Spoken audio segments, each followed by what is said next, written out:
you're really thankful to God for whatever He has done for you in your life. Can you tell Him? నీ చూచిన గొప్ప క్రియలు, నీ చేతి బహుమానమే, నీ చూచే ఘన కార్యములు, నీ దయామనే.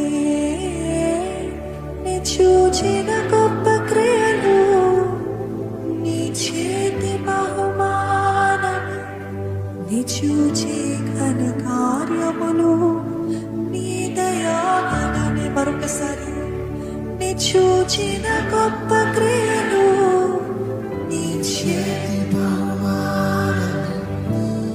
చూచే